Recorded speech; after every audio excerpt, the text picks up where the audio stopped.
আন্তর্জাতিক মাতৃভাষা দিবস উদযাপন কমিটি কাঁচরাপাড়ার উদ্যোগে কাঁচরাপাড়ায় আয়োজিত হল বর্ণমালা মিছিল। বর্ণাঢ্য শোভাযাত্রার মধ্যে এই অরাজনৈতিক শোভাযাত্রায় অংশ নিলেন ৮ থেকে ৮০ সকলে।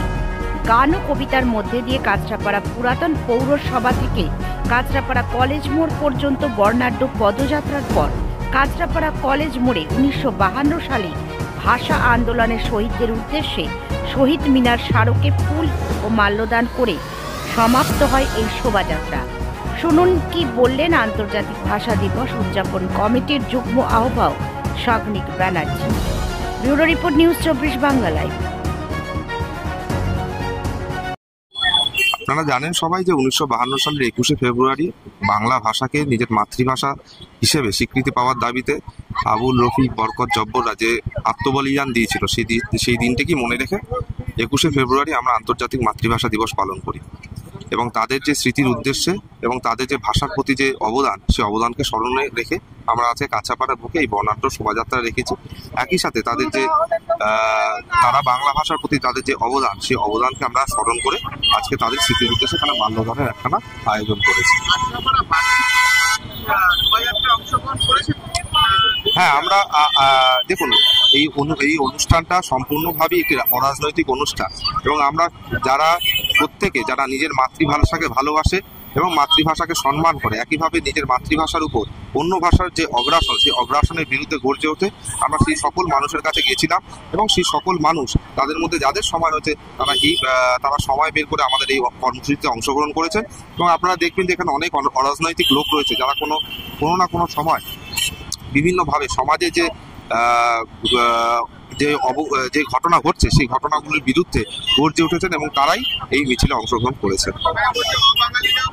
হ্যাঁ, অবশ্যই আমাদের এই মিছিলের মূল স্লোগান হলো গিয়ে মাতৃভাষার উপর অন্য ভাষার অগ্রাসন। আমাদের এই মিছিলে কোনোভাবেই আমরা বোঝাতে চাইনি যে বাংলা ভাষা অন্যের উপর চাপিয়ে দেওয়ার কথা। আমরা বলেছি যার মাতৃভাষা, সেই মাতৃভাষার উপর অন্য ভাষার অগ্রাসন যাতে না হয়।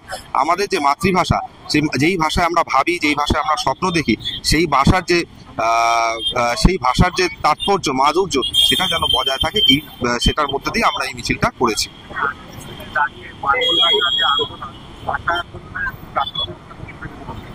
হ্যাঁ, আজকের দিনে আমরা দেখছি আমাদের দেশ যেটা বিবিধের মাঝে দেখো মিলন মহান, একই সাথে আমাদের যে বিভিন্ন রাজ্য এবং তাদের মধ্যে বিভিন্ন ভাষাভাষী মানুষ আছেন এবং তাদের ভাষা, আচার আচরণ এবং কালচার সবকিছুই আলাদা।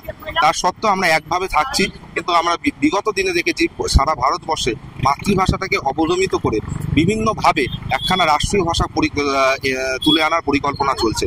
আমাদের প্রতিবাদটা তারই বিরুদ্ধে। আমরা চাই যে হ্যাঁ, অফিসিয়াল কাজকর্মের জন্য একটি ভাষা থাকুক, কিন্তু কোনোভাবেই কারোর মাতৃভাষা, মায়ের মুখের ভাষা, যেই ভাষাতে তারা স্বপ্ন দেখে, ভাবনা চিন্তা করে, সেই ভাষাকে মানুষের থেকে দূরে সরিয়ে নেওয়ার বা ভুলিয়ে দেওয়ার কোনো প্রচেষ্টা হয়, যদি এরকম ধরনের কোনো উদ্যোগ বা উদ্দেশ্য কারোর থাকে, তাদের বিরুদ্ধে আমরা লড়বো এবং গর্জে উঠবো বারংবার। অন্যদিকে দেখা যাচ্ছে কিন্তু বাংলা মাধ্যমে ছাত্র সংখ্যা কমছে। হ্যাঁ, এইটা একখানা গুরুত্বপূর্ণ বিষয় যে পশ্চিমবঙ্গের বুকে দাঁড়িয়ে বিভিন্ন বাংলা মাধ্যম যে স্কুলগুলো আছে, সেই স্কুলগুলো একে একে বন্ধ হয়ে যাচ্ছে এবং একই সাথে আমরা দেখছি ব্যাগের ছাতার মধ্যে ইংরেজি মিডিয়াম এবং বিভিন্ন প্রাইভেট স্কুলগুলো গজে উঠছে। এর সম্পূর্ণ দায় রাজ্য সরকারের। সরকার যদি সদার্থক ভূমিকা নেয়, সরকার যদি চায় তার এই রাজ্যের যে মাতৃভাষা, সেই মাতৃভাষাকে শিক্ষার মাধ্যমে মানুষের মধ্যে বাঁচিয়ে রাখা, সরকার সেটা পারে। কিন্তু আমাদের রাজ্য সরকার সেই ক্ষেত্রে সম্পূর্ণরূপে ব্যর্থ এবং রাজ্য সরকার চাইছে যে আমাদের পশ্চিমবঙ্গের যে শিক্ষা ব্যবস্থা, সেই শিক্ষা ব্যবস্থাটাকে পুরোটাই প্রাইভেটের হাতে তুলে দিয়ে মানুষের যে মৌলিক অধিকার, সেই মৌলিক অধিকারকে একটা প্রশ্নের সম্মুখীন করে তুলেছে। আপনার নাম? আমার নাম সাগনিক ব্যানার্জি।